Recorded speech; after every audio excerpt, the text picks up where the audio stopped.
ಸಾಗರದ ವರದಾ ಕಾಲನಿ ನಿವಾಸಿಗಳು ಇಂದು ಧರಣಿ ಸತ್ಯಾಗ್ರಹ ನಡೆಸಿದರು. ಇದೇ ಸಂದರ್ಭದಲ್ಲಿ ಶಾಸಕರ ಆಪ್ತ ಸಹಾಯಕರಾದ ಶ್ರೀನಿವಾಸ್ ಅವರು ಸ್ಥಳಕ್ಕೆ ಬಂದು ಮನವಿ ಸ್ವೀಕರಿಸಿದರು. ಇದೇ ಸಂದರ್ಭದಲ್ಲಿ ಸ್ಥಳಕ್ಕೆ ಬರದ ಅಧಿಕಾರಿ ವರ್ಗದವರಿಗೆ ಭಯ ಇರಬೇಕು ಅಂತ ನನ್ನ ಭಾವನೆ.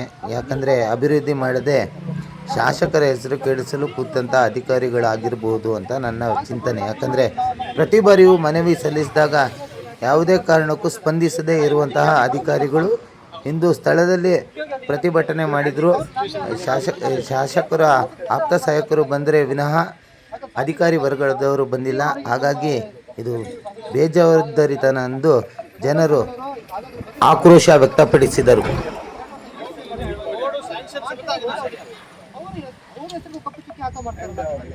ಈಗ ಬರ್ರಿ ಅಂತ ಹೇಳಿದ್ರೆ ನಾವು ಶಿವಮೊಗ್ಗದಲ್ಲಿ ಇದ್ದೀವಿ, ಅಲ್ಲಿದ್ದೀವಿ ಅಂತ ಹೇಳ್ತಾರೆ.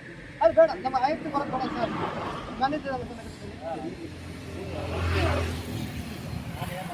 ನಿಮ್ಮಿಂದ ಸರ್ ನಮ್ಮ ಈ ಕೆಲಸಗಳು ಆಲ್ರೆಡಿ ನಿಮ್ಮ ಕೆಲವೊಂದು ಕೆಲಸಗಳೇ ಕಾಮಗಾರಿಗೆ ಅನುದಾನ ಬಂದಿದೆ, ಆಗಿದೆ. ಕೆಲಸಗಳಿಗೆ ಕಾಮಗಾರಿ ಸೇರ್ತಾರೆ. ಮುಖ್ಯವಾಗಿ ನಮಗೆ ರಸ್ತೆ, ಬೀದಿ ದೀಪ ಲೈಟು, ನೀರಿನ ವ್ಯವಸ್ಥೆ, ಪೈಪ್ಗಳನ್ನ ಎಳ್ದಿದ್ದಾರೆ ಸರ್. ಪೈಪ್ಗಳು ಮತ್ತೆ ಏನಂದ್ರೆ ಸರ್, ಪೂಜುಡಿ ಗುಂಡಿಯವರು ಬರ್ತಾರೆ ಸರ್. ಯಾವಾಗ ಒಂದು ಬೆಳಗ್ಗೆ 6 ಗಂಟೆಗೆ ಬರ್ತಾರೆ, ಗುಂಡಿ ಹೊಡ್ತಾರೆ, ಹೋಗ್ತಾರೆ. ಪಾಪ ಒಂದು ಮಹಿಳೆ ಅಲ್ಲಿ ಗುಂಡಿ ಅವ್ರ ಅಚ್ಚಿ ಅವ್ರಿಗೆ ಹೇಳಿದೆ ಸರ್, ನಾವು ಎಲ್ಲ ಕ್ಲಿಯರ್ ಮಾಡ್ತೀವಿ ಸರ್ ಅಂತ ಹೇಳಿದ್ರು. ಅವ್ರು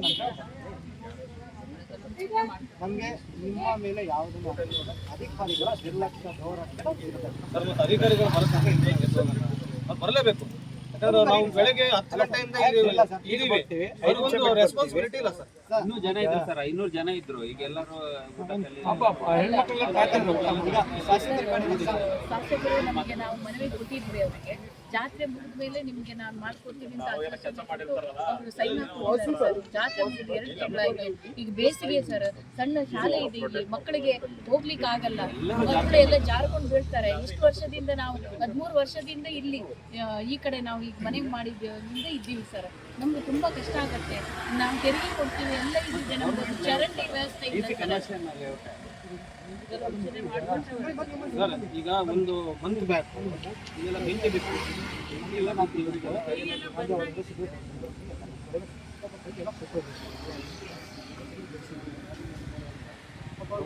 ಕೂಲಿ ಕೆಲಸ ಜೀವನ ನಡೆಸ್ತಾರೆ ಸರ್. ನಗರಸಭೆ ಅಧಿಕಾರಿಗಳು ಬರೋ ತನಕ ನಾವು ಹೋಗೋದು.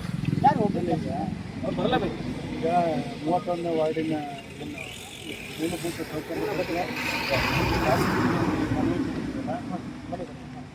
ಮೂಲಭೂತ ಸೌಕರ್ಯಗಳಿಗೆ ಮನವಿ ಕೊಟ್ಟಿದ್ದಾರೆ ಶಾಸಕರು. ಶಾಸಕರ ಸೂಚನೆ ಮೇರೆಗೆ ಈ ಥರ ಸ್ಟ್ರೈಕ್ ಆಗಿದೆ, ಮನವಿ ಕೊಟ್ಟಿದ್ದಾರೆ. ಮೂಲಭೂತ ಸೌಕರ್ಯಗಳಿಲ್ಲ ಶಾಸಕರಿಗೆ. ಇದೇನು ಇಷ್ಟರ ಇದು ಮಾಡ್ತಾಯಿದ್ರು ಅದನ್ನು ಗಮನಕ್ಕೆ ತರ್ತೀನಿ. ಮತ್ತು ಮೂಲಭೂತ ಸೌಕರ್ಯಗಳು ಯಾವ್ಯಾವ ಇದ್ದಾವೆ, ಕುಡಿಯೋ ನೀರು ಮತ್ತು ಕಸದ ರಾಶಿ, ಬೀದಿ ದೀಪ ಬಗ್ಗೆ, ಆಮೇಲೆ ಚರಂಡಿ ವ್ಯವಸ್ಥೆ, ಇವೆಲ್ಲವನ್ನು ಗಮನಕ್ಕೆ ತಂದು ಶಾಸಕರ ಗಮನಕ್ಕೆ ತಂದು ಕೆಲಸಗಳು ಆ ರೀತಿ ಗಮನಕ್ಕೆ ತಂದು. ಸರ್, ಇಲ್ಲಿ ಇವ್ರದ್ದು ಉದ್ದೇಶ ಇಷ್ಟೇ ಸರ್. ಏನು ಮೂಲಭೂತ ಸೌಕರ್ಯ ಇಲ್ಲ, ಮತ್ತೆ ಇಲ್ಲಿ ಕೆಲವರು ಕಿಡಿಗೇಡಿಗಳು ಬಂದು ಸಿಗರೇಟು ಇನ್ನಿತರ ದುಶ್ಚಟಗಳ ಬಗ್ಗೆ ಇದು ಮಾಡ್ತಾ ಇದ್ದಾರೆ. ಅವರಿಗೆ ಒಂದು ಪೊಲೀಸ್ ವ್ಯವಸ್ಥೆ ಮತ್ತು ರಸ್ತೆ, ನೀರು, ದೀಪ ಇದ್ರ ಬಗ್ಗೆ ಅವ್ರು ಕಳಕಳಿ ಮಾಡ್ತಾ ಇದ್ದಾರೆ. ಹಾಗಾಗಿ ಅವರು ಅಧಿಕಾರಿಗಳು ಬಂದಿಲ್ಲ. ಹಾಗಾಗಿ ಆಪ್ತ ಸಹಾಯಕರಾಗಿ ಬಂದಿದ್ದೀರಾ, ನೀವೇನಂತ ಆಶ್ವಾಸನೆ ಕೊಡ್ತೀರಾ ಸರ್? ಆಶ್ವಾಸನೆ ಕೊಡಕ್ಕೆ ಬರಲ್ಲ. ಏನು ಮಾನ್ಯ ಶಾಸಕರ ಗಮನಕ್ಕೆ ತರೋದು ಅದನ್ನು ಮಾಡ್ತೇನೆ. ಆದಷ್ಟು ಬೇಗ ನಿಮ್ಮ ಇದರಲ್ಲಿ ಮಾಡಿಸ್ಕೊಡಿ ಅಷ್ಟೇ. ಇದು ಬರುತ್ತೆ. ನನ್ನ ಲಿಮಿಟ್ಸಲ್ಲಿ ಏನಿದೆ ಅದನ್ನು ತಗೊಂಡು ನಾನು ಫಾಲೋ ಮಾಡ್ತೇನೆ ಸರ್. ನೀವು ಅಧಿಕಾರಿಗಳಿಗೆ ಕೊಡ್ತೀರಾ ಸರ್, ಅದೀಗ ತಿಳಿಸ್ತೀರಾ ಅಂತ? ಅಲ್ಲ, ಶಾಸಕರ ಸೂಚನೆ ಅದಕ್ಕೆ ಸಂಬಂಧಪಟ್ಟ ಇಲಾಖೆಯವರಿಗೆ ನಾನು ಇದನ್ನ ಕಳಿಸ್ಬಿಟ್ಟು ಇದನ್ನ ಮಾತಾಡ್ತೀನಿ ಸರ್. ಈಗ ಈ ಹೋರಾಟಗಾರರಿಗೆ ಏನಂತೀರಾ ಸರ್? ಹೋರಾಟಕ್ಕೆ ಹೇಳಿದ್ದಲ್ಲ ಆಲ್ರೆಡಿ. ಅಂದ್ರೆ ಅವ್ರು ಇನ್ನು ಮುಂದುವರಿಸ್ತಾರೆ, ಇಲ್ಲಿಗೆ ಸ್ಟಾಪ್ ಮಾಡ್ತಾರಂತೆ ಅಧಿಕಾರಿಗಳು. ಇಷ್ಟೊಂದು ಬಂದಿಲ್ಲ ರೀ, ಈಗ ಬರ್ತೀವಿ ಶಾಸಕರು ಹೇಳೋ ಕೆಲಸಗಳು ಮಾಡೋದು ಅದು ನಿಮ್ಮ ಯೋಚನೆ ಕೊಟ್ಟಿದ್ದು ನೀವು ಒಂದು ಮಾತಾಡ್ತೀವಿ. ಮತ್ತೆ ಸರ್, ಸಾಹೇಬ್ರ ಮೇಲೆ ನಮಗೆ ಒಂದು ವಿಶ್ವಾಸ ಇದೆಯಾ? ಅದರ ಮೇಲೆ ಅವರು ಆಲ್ರೆಡಿ ಹೇಳಿದ್ದಾರೆ ಮೇಲೆ ಯಾವುದೇ ಕೂಡ ನಾವು ವಿಶ್ವಾಸ ಕಳ್ಕೊಂಡಿಲ್ಲ, ಭರವಸೆ ಇಟ್ಟಿದ್ದೀವಿ. ಅಲ್ಲಿ ಆಗ್ತಿರೋದು ಏನಂದ್ರೆ ಶಾಸಕರ ಬಗ್ಗೆ ಕೆಲಸ ಮಾಡಿ ಅಂತ ಹೇಳಿದ್ರೆ ಅಧಿಕಾರಿಗಳು ಬೇರೆ ಟೈಪಲ್ಲಿ ಮಾಡ್ತಿಲ್ಲ. ಅವ್ರ ಮೇಲೆ ವಿಶ್ವಾಸ ಇರುತ್ತೆ. ನೀವು ಮುಂದಿನ ತೀರ್ಮಾನ ತಗೊಳ್ಳಿ ಅಂತ ನಾನು ಬೇರೆ ಏನು ಹೇಳಕ್ಕಾಗಲ್ಲ.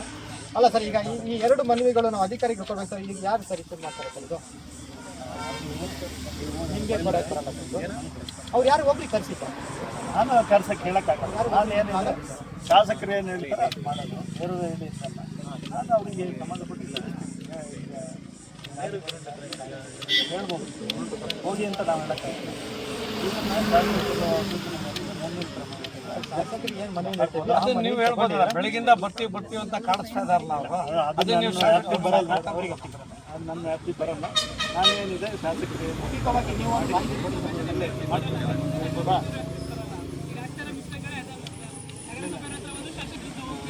ಶಾಸಕರು ಹೇಳ್ಬೋದು ನಾವು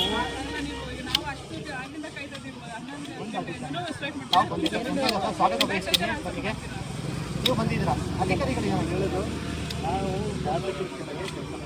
ಶಾಸಕರ ಡೈರೆಕ್ಷನ್ ಇಲ್ಲ ಅವರು ಡೆಲ್ಲಿಯಿಂದನೇ ಫೋನ್ ಮಾಡಿದ್ರು. ಪೊಲೀಸ್ ಮಾಡ್ಕೊಡ್ತೀನಿ ಅಂತಾನೆ ಬರ್ಕೊಟ್ಟಿದ್ರು ಸರ್ ನಮ್ಗೆ. 2 ವರ್ಷದಿಂದ ಸ್ಯಾಂಕ್ಷನ್ ಆಗಿದ್ ಮಾಡ್ಕೊಡ್ತಾ ಇಲ್ಲ. ಬೇರೆ ಕಡೆ ಎಲ್ಲ ಕಡೆ ಏನೇನು ಇದೆ ಅವ್ರಿಗೆಲ್ಲ ಮಾಡ್ಕೊಡ್ತಾ ಇದ್ದಾರೆ. ನಮ್ದು ಈ ವರ್ಧಾ ಕಾಲೇಜಿಗೆ ಮಾತ್ರ ಅವ್ರು ಅಷ್ಟೇ. ನಿಮ್ಮ ಯಾವುದೇ ನಮಗೆ ವ್ಯವಸ್ಥೆಗಳು ಮೂಲಭೂತ ಸೌಕರ್ಯಗಳು ಎಲ್ಲಾದ್ರೂ ತಪ್ಪಿಲ್ಲ. ಹೇಳ್ತಾ ಇರೋದು ಮೂಲಭೂತ ಸೌಕರ್ಯ ಯಾವುದು ಐಷಾರಾಮಿ ಇದು ನಮ್ಗೇನು ಇದು ಮಾಡ್ತಾ ಇಲ್ಲ. ನಾವು ಅವ್ರ ಮನೆ ಹಾಕಿದ್ರೆ ಸಂಜೆ 6 ಗಂಟೆಗೆ ಹೋಗಿ ಅವ್ರ ಹೊರಗಡೆ ಮನೆಯಿಂದ ಬಂದು ಲೈಟ್ ಆನ್ ಮಾಡಿ ಹೋಗ್ಬೇಕು.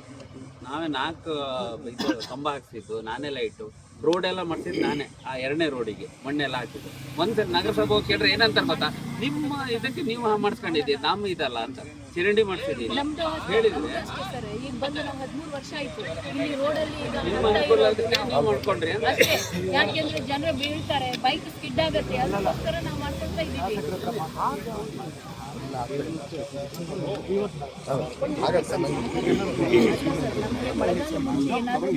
ಮಳೆಗಾಲದಲ್ಲಿ ಏನಾಗುತ್ತೆ ಸರ್, ಮಳೆ ಇರುತ್ತಲ್ಲ, ನೀರಿರುತ್ತೆ, ನೀವು ಮಾಡ್ಲಿಕ್ಕೆ ಆಗಲ್ಲ ಅಂತಾರೆ ಅವ್ರು. ಅದು ಬೇರೆ ಕೆಂಪು ಮಣ್ಣು ನಿಮ್ಮ ಸಮಯ ಇದೆ. ಇನ್ನೊಂದು ದಿನ ನೋಡ್ಬಿಡ್ತೀವಿ, ಇನ್ನೊಂದು ದಿನ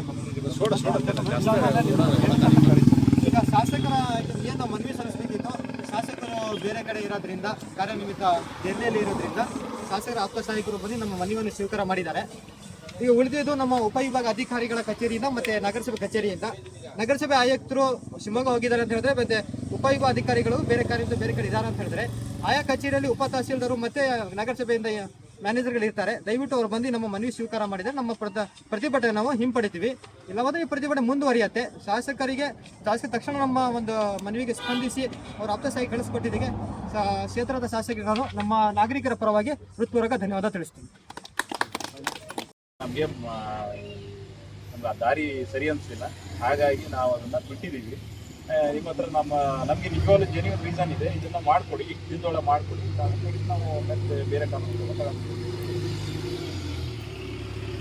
ಏನು ಇವತ್ತು ನಾವು ಸಾಗರದ ಟೌನ್ ವರ್ಧಾ ಕಾಲೋನಿ ಮತ್ತು 31ನೇ ವಾರ್ಡಿನ ಮೂಲಭೂತ ಸೌಕರ್ಯಕ್ಕಾಗಿ ಕಲ್ಪಿಸಿಕೊಡಿ ಅಂತೇಳಿ ನಾವು ಒಂದು ಪ್ರತಿಭಟನೆ ಕರೆ ಕೊಟ್ಟಿದ್ದೀವಿ. ಬೆಳಗ್ಗೆ 11 ಗಂಟೆಯಿಂದ ಈಗ 1:30-2 ಗಂಟೆ ಆಗ್ತಾ ಬಂತು. ಶಾಸಕರ ಒಂದು ಆಪ್ತ ಸಹಾಯಕರು ಬಗ್ಗೆ ನಮ್ಮ ಮನವಿಗೊಂದು ಸ್ಪಂದಿಸಿ ಮನವಿ ತಗೊಂಡು ಹೋಗಿದ್ದಾರೆ.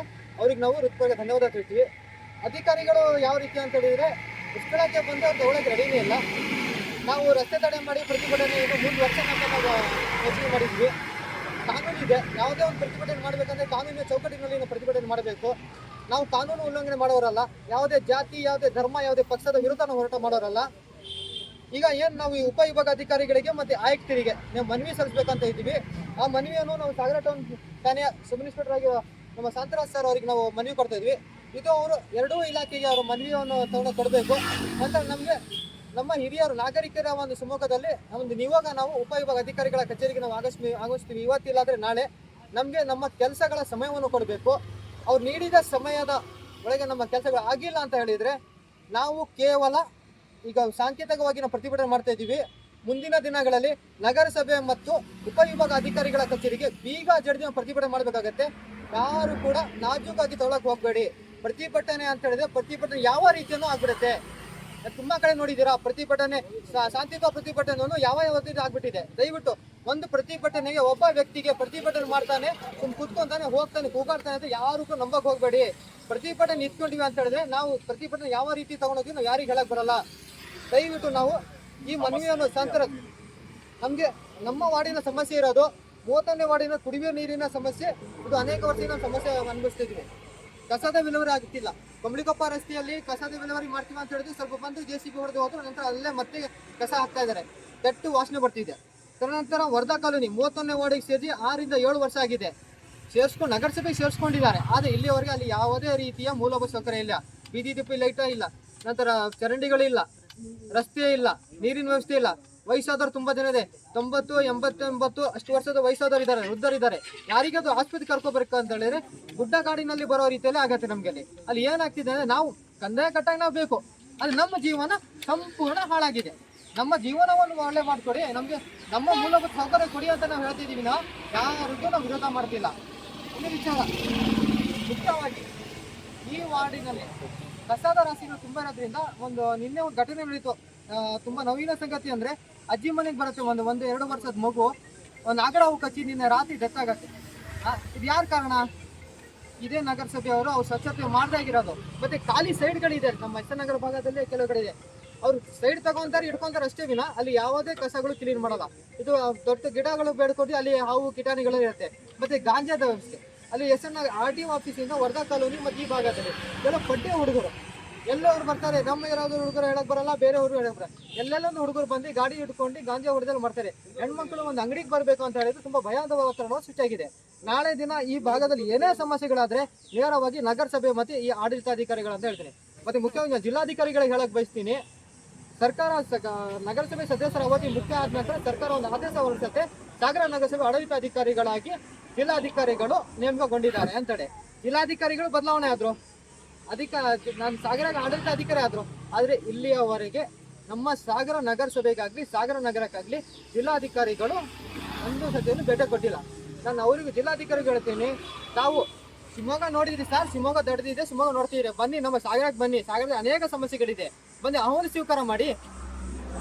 ನಿಮಗೂ ನಾನು ಸಮಯ ಕೊಡ್ತೀನಿ ಸರ್. ಈ 15 ದಿನ ಒಳಗಡೆ ನೀವು ಸಾಗರಕ್ಕೆ ನಗರಸಭೆಗೆ ಬಂದು ಜನರ ಅಹವಾಲು ಸ್ವೀಕರಿಸದೆ ಹೋದಲ್ಲಿ ನಿಮ್ಮ ಕಚೇರಿ ಎದುರುಗಡೆ ಕೂಡ ನಾವು ಪ್ರತಿಭಟನೆ ಮಾಡ್ತೀವಿ ಅಂತ ಎಚ್ಚರಿಕೆ ಕೊಡ್ತೀವಿ ಸರ್. ಈಗ ನಾನು ಈ ಮನವಿಯನ್ನು ನಮ್ಮ ಸಾಗರ ಠಾಣೆಯ ಸಂತ್ರಸ್ತರ ಮೂಲಕ ಇಲ್ಲ ಮುಂದಿನ ಅವರು ಏನು ಹೇಳ್ತಾರೆ ಅಂತ ತಿಳಿಬೇಕು.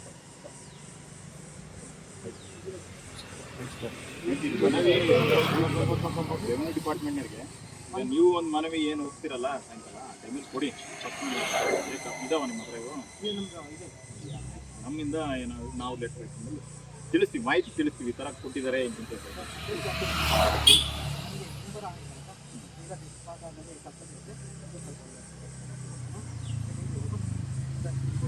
ಅಷ್ಟೇ, ಏನಿಲ್ಲ. ನಿಮ್ಮ ಸಮಸ್ಯೆಗಳಿಗೆ ಸ್ಪಂದಿಸಬೇಕಾದ ಆಯಾ ಇಲಾಖೆ, ಈಗ ನಮ್ಮ ಇಲಾಖೆ ಬಗ್ಗೆ ಹೇಳಿದರೆ ನಾವು ಅದನ್ನು ಇಲ್ಲಿ ಹೆಚ್ಚಿಗೆ ರೌಂಡ್ಸ್ ಮಾಡಿ ಸಾಧ್ಯ ಆದಷ್ಟು ಮುಂದೆ ನಮಸ್ತೆ ಸರ್, ಹೊಸದಾಗಿ ನಮ್ಮ ಸಾಗರಕ್ಕೆ ಭೇಟಿ ಕೊಟ್ಟಿದ್ದೀರಿ. ತಮ್ಮ ಹೆಸರು ಕಾಂತರಾಜ್ ಅಂತ. ನೀವು ಈ ಸಾಗರಕ್ಕೆ ಸೂಪರ್ ಕಾಪ್ ಆಗಿ ಕೆಲಸ ಮಾಡಬೇಕು ಅನ್ನೋದೇ ನಮ್ಮ ಆಶಯ ಕೂಡ ಆಗಿರುತ್ತೆ, ಉದ್ದೇಶ ಕೂಡ ಆಗಿರುತ್ತೆ. ನೀವು ಯಂಗೆಸ್ಟ್ ಎನರ್ಜೆಟಿಕ್ ಆಗಿದ್ದೀರಾ, ಯುವ ಪಳಗೆಯನ್ನು ನೀವು ಪಳಗಿಸ್ಬೋದು ಅನ್ನೋ ಹಂಬಲ ನನ್ನ ಹತ್ರ ಇದೆ. ಯಾವ ರೀತಿ ಕಾರ್ಯನಿರ್ವಹಿಸ್ತೀರಿ ಸರ್ ಇವರ ಮನವಿಗೆ? ಮಾಡಿ ತೋರಿಸ್ಬೇಕಷ್ಟೇ. ಅದಿರಲಿ, ನಿಮ್ಮ ಸಮಸ್ಯೆ ನಮ್ಮ ಇದು ಬೇಡ, ಇದರಲ್ಲಿ ನಿಮ್ಮ ಸಮಸ್ಯೆ ದೊಡ್ಡದಿದೆ, ಅದನ್ನ ನಾವು ತಲುಪಿಸ್ತೀವಿ. ಖಂಡಿತ, ಧನ್ಯವಾದಗಳು.